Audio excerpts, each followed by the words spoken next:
विपक्ष के साथियों में नहीं दिखता। आज शराब घोटाले की बात कर लीजिए, शराब नीति जिस प्रकार से इन्होंने बनाई, उस शराब नीति में भी कहीं न कहीं भ्रष्टाचार और कलंकित करने का काम भूपेश बघेल जी ने किया है। भूपेश बघेल जी वहाँ पे कुंभ में नहीं गए क्योंकि उनको सिर्फ और सिर्फ सनातन धर्म का विरोध करना था, उनको हिंदुत्व का विरोध करना था।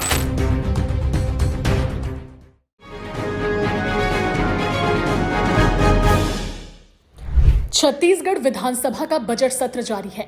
सत्र के चौथे दिन की शुरुआत होते ही सदन में जमकर हंगामा बरपा। विपक्ष ने राज्यपाल के अभिभाषण पर कई सवाल उठाए तो बीजेपी विधायक रिकेश सेन ने भी उनके सवालों का जवाब दिया और चैलेंज कर डाला। सदन में राज्यपाल के अभिभाषण पर चर्चा करते हुए वैशाली नगर से बीजेपी विधायक रिकेश सेन ने बताया कि कैसे छत्तीसगढ़ के विकास के लिए विष्णुदेव साय की सरकार अद्भुत काम कर रही है। विधायक रिकेश सेन ने सदन में कहा कि विष्णुदेव साय की सरकार सही दिशा में आगे चल रही है। हमारी सरकार ने पहले ही कैबिनेट मीटिंग में 18 लाख परिवारों को आवास देने का काम किया। लोगों को रोजगार देने का काम विष्णुदेव साय की सरकार कर रही है। किसानों के चेहरे पर खुशहाली कैसे आए, इसकी चिंता बीजेपी सरकार कर रही है। किसानों को बकाया बोनस देने का काम हमने किया। उद्योग जगत को हमारी सरकार आगे बढ़ाने के लिए नए नए पहल कर रही है और प्रदेश में इन्वेस्टर्स ला रही है।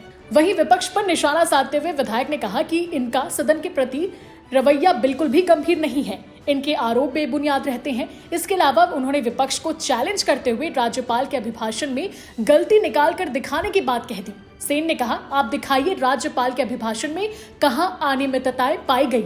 आप नहीं निकाल पाएंगे, मैं चैलेंज देता हूं। इसके साथ ही उन्होंने विपक्ष के विधायकों को बड़ी सलाह भी दी और कहा कि विधायक बनने के लिए 3 गुण होने चाहिए जो विपक्ष के साथियों में नहीं दिखते।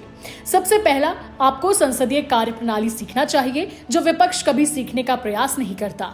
जिस क्षेत्र की जनता आपको जिताती है उनके प्रति आपको समर्पित रहना चाहिए, लेकिन कांग्रेस के विधायक तो अपने क्षेत्र में ही नदारत रहते हैं और लालच देकर वोट लेने की कोशिश करने का आरोप भी विधायक रिकेश सेन ने विपक्ष पर लगाया।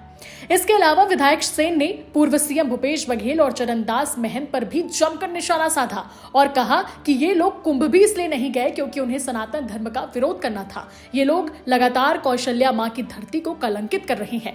कांग्रेस सत्ता में रहते हुए प्रदेश की जनता को सड़क, बिजली, पानी जैसी मूलभूत सुविधाएं तो दे नहीं पाई, लेकिन हमारी साय सरकार उसे पूरा करने का काम कर रही है। विधायक रिकेश ने यह भी कहा कि कौशल्या माता की धरती को आगे बढ़ाने के लिए हमारी सरकार प्रयासरत है और प्रदेश की जनता के लिए समर्पित है।